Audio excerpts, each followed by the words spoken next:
Are you ready for a story? Are you ready for a story? Yeah. So the story starts like this.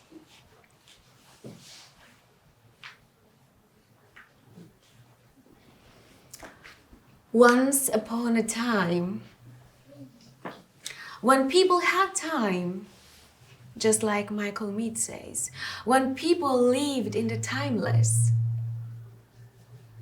there was a boy. There was a boy who was the son of the queen and the king.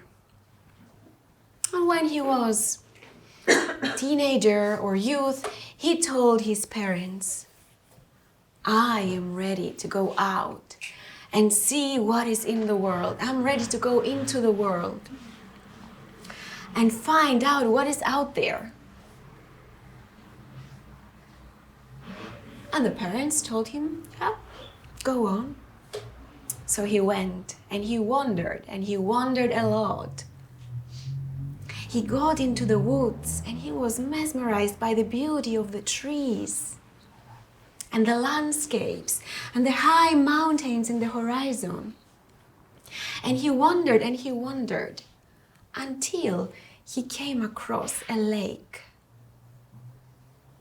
A beautiful lake, big lake, deep, and yet the waters of the lake so tranquil, so shining, reflecting the light of the sky. And the boy was thirsty, so he went with his little dog that was accompanying him all along. He went to the lake and he took a bit of water and he drank the water and he offered a little bit of water to his dog too. And when he was satisfied in his thirst, he decided to climb a tree and see who else drinks from this lake, who else is being watered by this beautiful water of that lake. So he climbs on the tree, his dog is down there, and he's watching. The boy is watching in the horizon. He sees the birds flying by. They're not really drinking. They're not really stopping to drink any drop of water from the lake. He's waiting that maybe some serpent, some animal would come. But still he feels that somebody might be around. Until in the end of the horizon he sees something approaching. Something is approaching, but he cannot really see her. So he's really trying hard. And what he sees is a giantess. A giantess, but actually a half giantess. A half giantess approaching. And she's coming. And she's coming. She is huge. Oh, she's half. And she kneels down in front of the lake. And she, enormously being, starts drinking the water. 1 tone, 2 tones, 3 tones. The water is seriously going down, going down, going down. But the half giantess keeps drinking endlessly. And now all the lake is empty. There is no more water. And the giantess, the half giantess, bows down under the stones of the lake and licks every bit of moisture that there is. And she licks until there is no more sense, no more clue that ever water existed over there. And when this is done, she starts crying.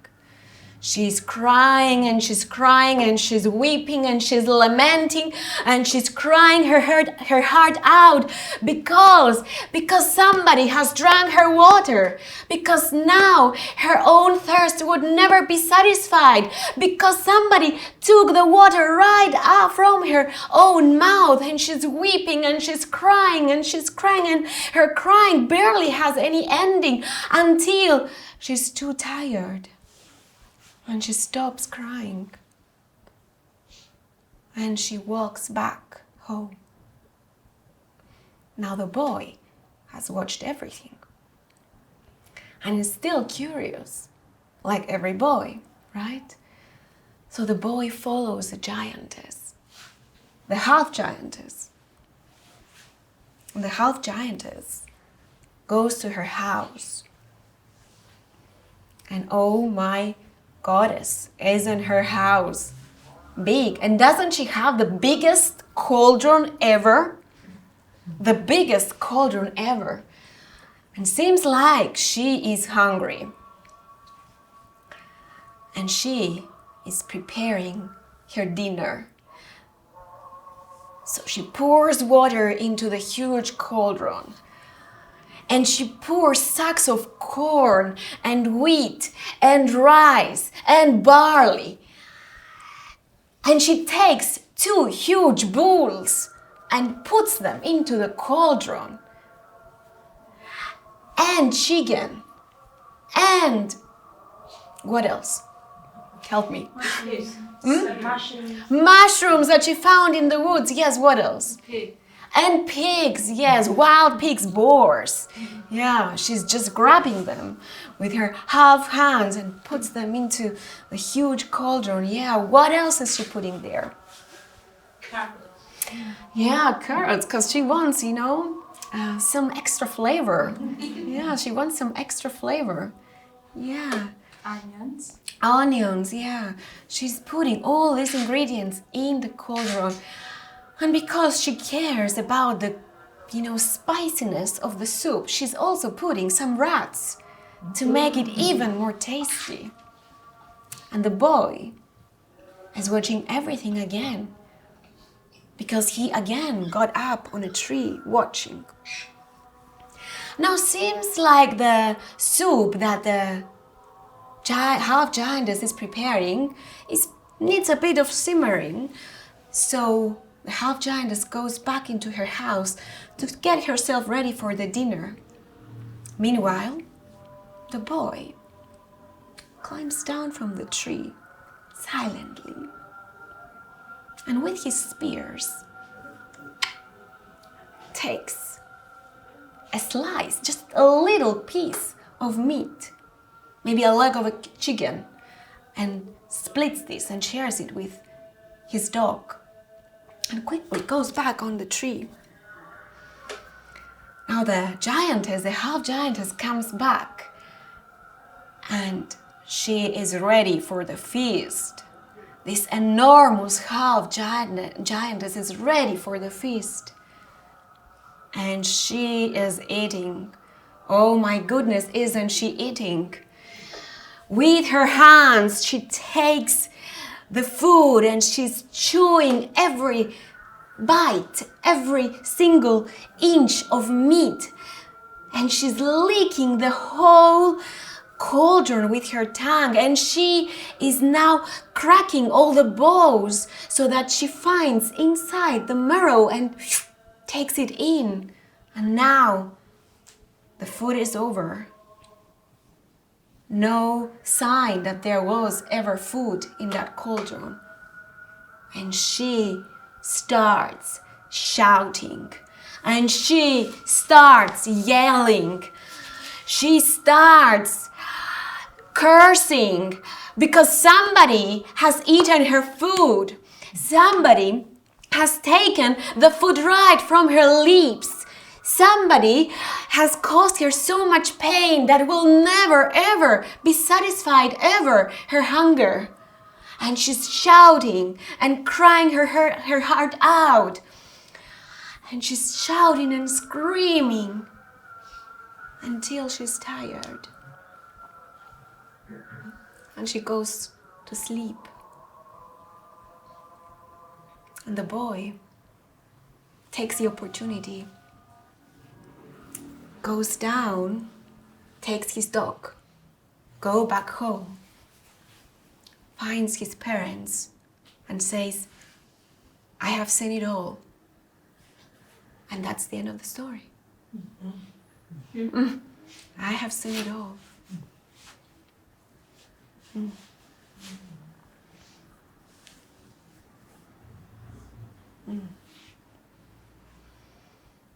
So let's take a couple of breaths here with this story.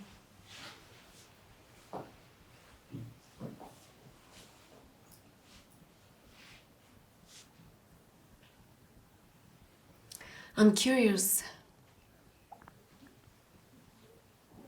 what stays with you? What is vibrant in the story? What corner of the story is very alive for you? And I'm inviting you to share this. In my imagination, she's a giantess elephant though. So she has a trunk. So the moment that stays away, when she was licking the cauldron, when she ate everything, and I just remember her mouth. So her huge mouth extended through the trunk, taking in everything. Her crying, the way she cries every time she eats or drinks. Yeah. It's unusual. Yeah. It's unusual that she's crying After she's eaten. after she's feeding herself, yeah. Yeah. She doesn't remember that she's the one who's drank the water and eaten the food. As if she forgot. Yeah. Yeah.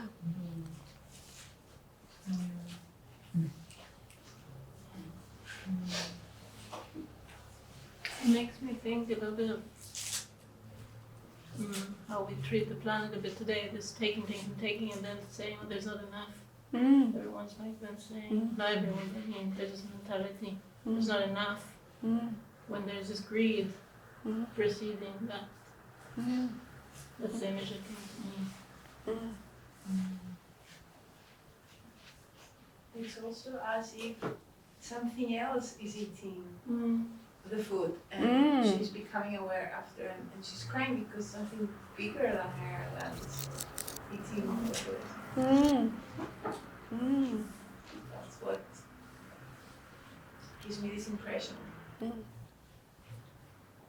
me, it's like the greed comes from maybe being unconscious of not being whole. As if you have to fulfill the side that's missing, that is parted from you for some reason, and of course you try to fill it with something that external from you, so like water, food, and of course it's never going to be enough because it's something that you find within yourself and not outside. So like, it made me think like, why else wouldn't she be okay with drinking a whole lake or like all the food that she could gather? Why else if it's not some emptiness inside? Yeah. Beautiful.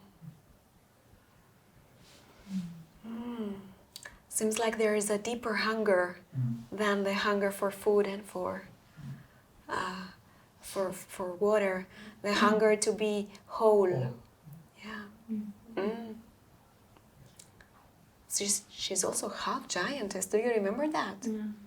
Yeah.